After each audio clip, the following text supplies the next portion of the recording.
ব্যাটারির রিকশা বন্ধের ঘোষণায় রাজপথে চালকেরা। রাজধানীর আগারগাঁও, মিরপুর, মোহাম্মদপুর সহ অন্তত 7টি পয়েন্টে সড়ক আটকে চলছে তাদের বিক্ষোভ। এতে জনভোগান্তি পৌঁছেছে চরমে। মহাখালীর রেল ক্রসিং অবরোধে বন্ধ হয়ে গেছে সিলেট, রাজশাহী ও চট্টগ্রামের ট্রেন চলাচলও।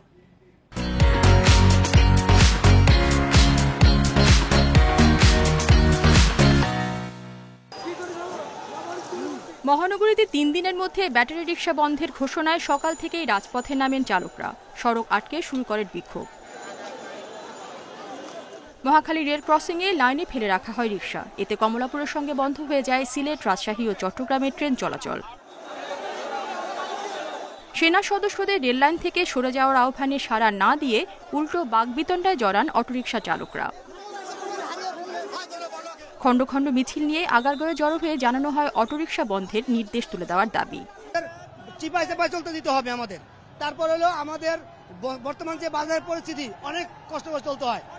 বাচ্চারা চলাই মুখ আমার ফ্যামিলি চলাই মুখ রুম ভাড়া 5,000 টাকা আছে, এর ভিতরে আমার নিজেরও খরচা আছে, গ্যারেজ বিলও আছে, সবকিছু মিলাইয়া এখন কেমনে চলবো কোন?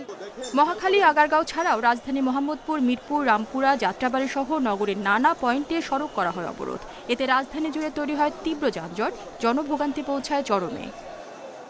আমরা কর্ম করে খাই, আমাদের কিস্তিতে গাড়ি কিনছি, কিন্তু আমাদের কর্মজীবী লাইফ যদি বন্ধ করে দেয়, আমাদের মেন রোড উঠা নিষেধ, আমরা মেন রোড উঠবো না, আমরা গল্লিতে চালাবো।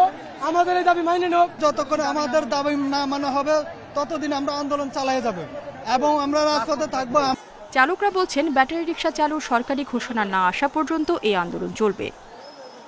প্রধান মহাসড়কগুলিতে যাব না, যেতে পারবো না। আমাদের যে সমস্ত ব্যাটারি চালিত অটোরিকশা প্রধান মহাসড়কগুলিতে যাবে, তাদেরকে ধরে ডাম্পিংয়ে দিয়ে দেখ, কোনো সমস্যা নাই। মঙ্গলবার ঢাকা মহানগর এলাকায় 3 দিনের মধ্যে ব্যাটারি চালিত রিকশা চলাচল বন্ধে পদক্ষেপ নেওয়ার নির্দেশ দেন হাইকোর্ট। এর প্রতিবাদে বুধবার সড়কে হয়েছে বিক্ষোভ। রেশমি নন্দী, ইন্ডিপেন্ডেন্ট নিউজ।